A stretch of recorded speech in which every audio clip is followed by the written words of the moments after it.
Esse vídeo é para falar do design que faz e das pessoas que fazem o design.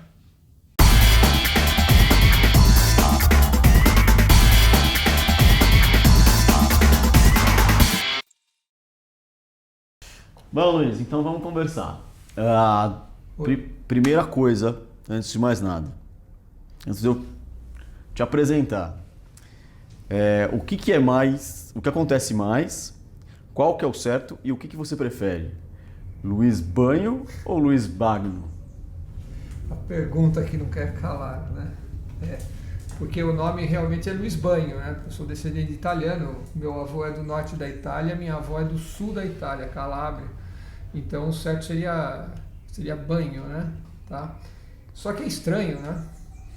É estranho, não sei, eu não gosto muito da associação assim. Então, geralmente o pessoal me chama de Bagno e eu mesmo, se tiver que falar meu sobrenome, eu falo como Bagno, né? Mas se chamar de Banho também sem problema, que é a marca original. Mas Bagno eu acho que é mais, né? Tá ótimo.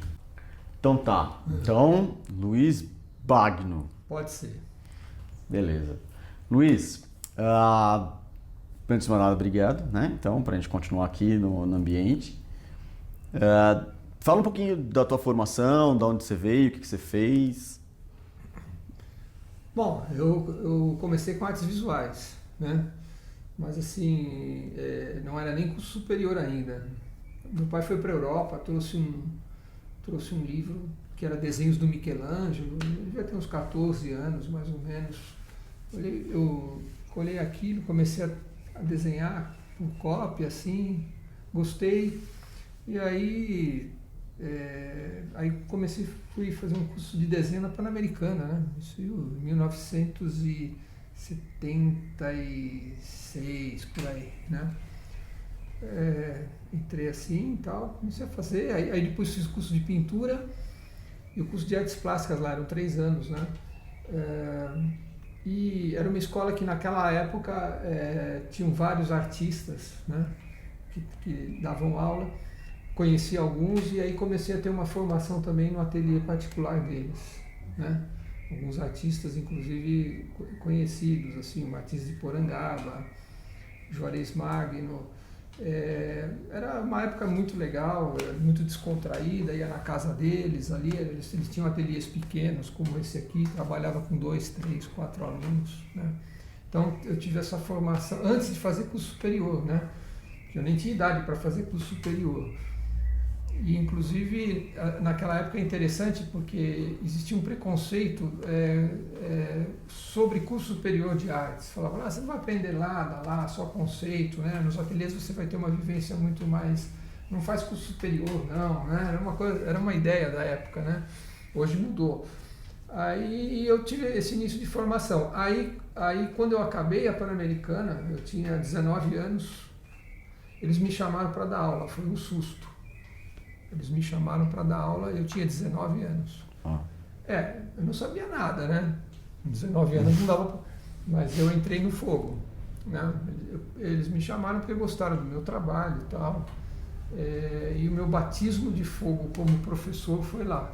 Com 19 anos eu comecei a dar aula de desenho, né? Apavorado, né? Tremendo de medo, né? Quase que todo mundo na sala era mais velho do que eu, né? A primeira aula eu fui ensinar uma medição, quando eu levantei a mão estava tremendo, assim, né? Você lembra disso até hoje, perfeitamente? Lembro perfeitamente da primeira aula, nossa. E aí, claro, fui me adaptando, fui entendendo o que era da aula e quer dizer, eu fui acontecendo como artista e professor ao mesmo tempo. Aí eu fiquei em dúvida se ia fazer curso superior de artes visuais ou não. Prestei primeiro filosofia e ciências sociais na USP, aí eu entrei, gostava do curso, mas não era o que eu realmente queria, aí resolvi fazer artes visuais, né? Aí fiquei pensando, né, Belas Artes, vou fazer na Belas Artes, né? E aí eu entrei na Belas Artes em 83, eu entrei na Belas Artes, assim, aí comecei a ver um outro mundo, né? E junto com isso você estava dando aula na Era Pan-Americana. professor na Pan-Americana e era aluno na Belas Artes, né? Foi um aprendizado muito grande, porque a Escola de Belas Artes tinha uma outra linha de trabalho, de pensamento na época, né? Que era o professor Vicente de Grado, o diretor, e esse cara foi fundamental na minha vida, né? E tem alguns que foram, né? O de Grado foi um, assim. E aí eu já comecei a cobiçar dar aula na Belas Artes, né? Fiquei assim, olha, puxa vida. E aí fiz um trabalho de desenho bem grande assim pro Vicente de Grado, né? Ele falou, olha, teu desenho não tá legal não. Ele falou, né? Eu me achava, né? Porque eu já era professor, né? Então quando ele falou, teu desenho não tá bom não, né? Ó, os livros são esses. Ele me deu uns 4 ou 5 livros de desenho. Quando eu olhei aquilo, aí eu percebi, puxa vida, isso aí nunca tive. É por aqui mesmo, né? Aí eu fiquei que nem um alucinado, né? Eu desenhei muito em cima desses livros, muito. Eu cheguei a fazer 1000 desenhos de estrutura, né? Talvez até quando vocês foram meus alunos de desenho, muita coisa veio desses estudos aí. Aí quando eu mostrei para o Vicente de Grado, ele falou, legal, você vai dar aula aqui. Eu estava terminando o curso, né? Estava terminando o curso. Aí em 85 eles me chamaram para dar aula lá na Belas Artes. Aí foi outra experiência muito grande, né? Como professor e também como artista, porque comecei a conhecer outros artistas, né? Lá da Belas Artes, outras visões e tal. E aí eu comecei, na verdade, com artes visuais, né? Como eu gostava muito dessa questão do desenho, obviamente eu caí na ilustração, né? Que a ilustração foi a porta de entrada para mim para conhecer o design, né? Que aí foi quando o Edi, né, o coordenador do curso de design, me chamou para dar aula de desenho e plástica, né? Aí que eu comecei a ter um contato com o que era o universo do design, né? Eu tenho uma produção super eclética, assim, né? Eu não sou focado eu não sou muito focado em mercado de arte, eu não sou focado em desenvolver uma linha para vender, ou aquele cara que fica fazendo um portfólio para procurar agência. A minha veia maior é aula. Aí eu falei, bom, para mim o desenho da figura humana é da maior complexidade possível. Eu acho que quem resolve a questão da figura humana nunca resolve, na verdade, são vários níveis. Mas quem enfrenta esse problema de frente, enfrenta o problema do desenho, tá? E aí eu comecei, eu preciso repensar esse meu desenho, como é que ele tá. Porque, não para ganhar uma habilidade de desenhar figura, não isso, né? Mas assim, como pensamento visual. E aí eu falei, pô, peraí, tem coisa que não encarei de frente, peraí, aqui eu não cheguei, entendeu? Bom, eu sou solitário, não vou fazer, né? Quer dizer, quase tudo eu estudei por autodidatismo, assim, depois. Né? Comecei a estudar anatomia, né? Comecei a estudar anatomia, vocês vão, já deu 2000 desenhos. Eu já tinha estudado um pouco de anatomia, né? Mas quando eu fui checar a minha, né? Será que eu desenho anatomia? Não, eu preciso estudar. E aí foi marcado por uma frequência, assim, não, eu quero fazer isso agora, não sei te explicar, né, assim, não, é isso que eu preciso. Só fui dormir pensando, eu preciso ver isso aí e tal. Comecei a pegar livro de anatomia e tal. Aí, olha só que interessante, né, eu já dei anatomia em curso de modelo vivo, mas é claro que como um curso, uma coisa bem supérflua, assim, né, não dá para aprofundar. E aí eu comecei a estudar anatomia e falei, pô, mas não é por aqui. Eu não vou conseguir memorizar tudo isso, possível, né? Acho que eu estou velho para memorizar tudo isso aqui, né? Se eu tivesse começado assim, sei lá. E aí já vem a questão da aula, né? Quer dizer, poxa, como é que eu faço um estudo, uma metodologia para aprender isso aí? Sem cair numa coisa maçante, sem estragar o desenho natural, né?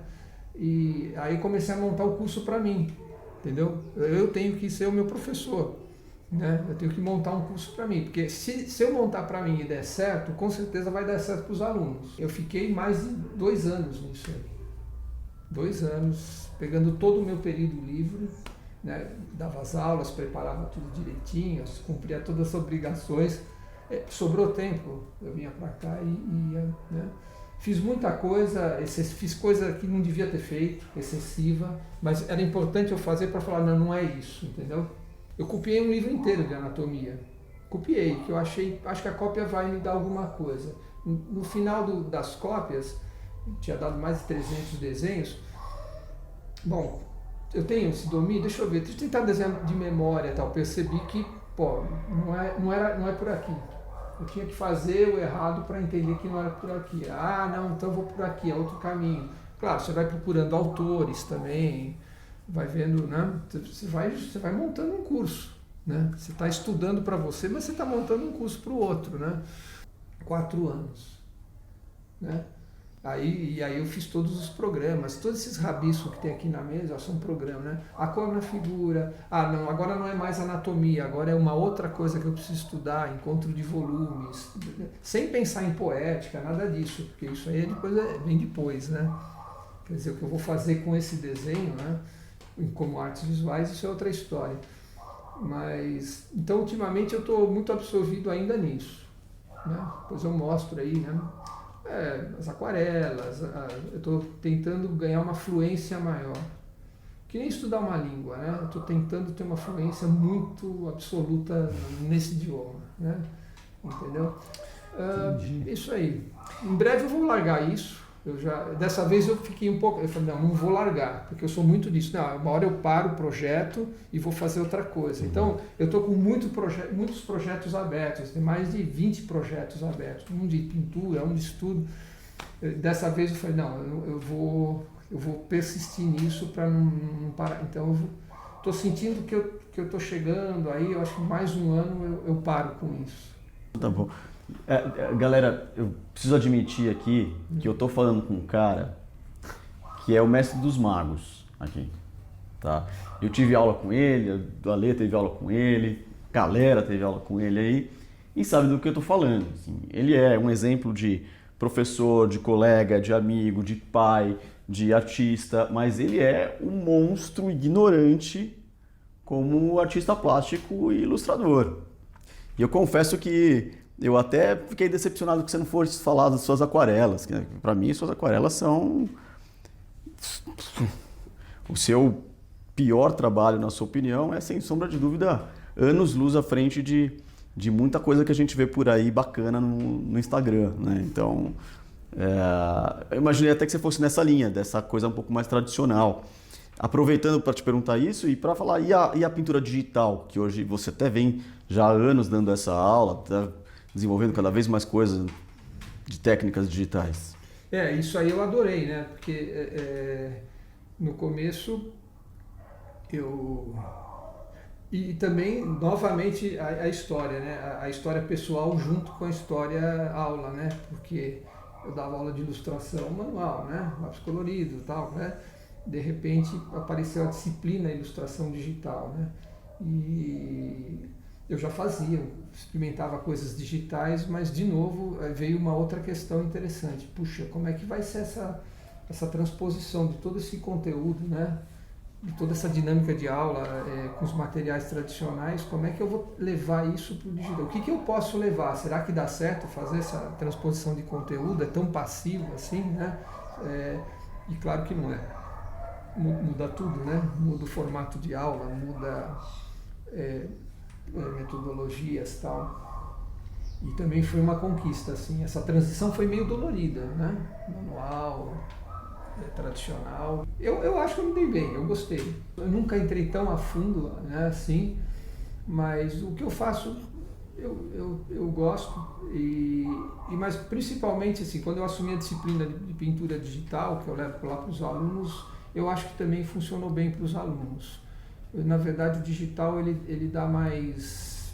é interessante, né, falar isso. Ele é mais criativo, ele é mais solto, né? O aluno acho que tem menos medo e o aluno tem que ser muito criativo no digital, ele tem que experimentar a potencialidade das ferramentas, coisas que ele não experimenta no meio manual, ele tem medo de errar, tal. No digital ele está mais solto, né? a coisas que não é só desenho, coisas também que é artes plásticas, né? Que eu faço. Então. Mas óbvio que esse é o cara que, como eu estava falando, é o Jedi das artes plásticas e que beira o design com essa facilidade incrível. Eu realmente espero que você que não teve ainda aula com ele possa algum dia ter a oportunidade de ver, experimentar um pouquinho da aula dele, porque é de fato excepcional. E não sei se de repente em algum vídeo, em algum comentário de amigo, mas que seja uma experiência para a tua vida. Mas para também mostrar que ele é uma pessoa de verdade, que ele não é só o mago do pincel, Luiz ele tem alguns vícios, né, Luiz? Você vai contar alguma coisa aqui que ninguém pode saber. Viciado em, sei lá, Coca-Cola. Vida longa ao império. Vida longa ao império. Joga PlayStation até altas horas da madrugada, né? Viciado Terror de sobrevivência, são os mais... Também viciado em algumas séries específicas, né? Breaking Bad. Exato, entre outras, Walking Dead também? Walking Dead. Walking Dead também é da sua. Né? Joia. Que mais que você tem aí de escondido aí na penumbra aí que você pode contar? Não sei.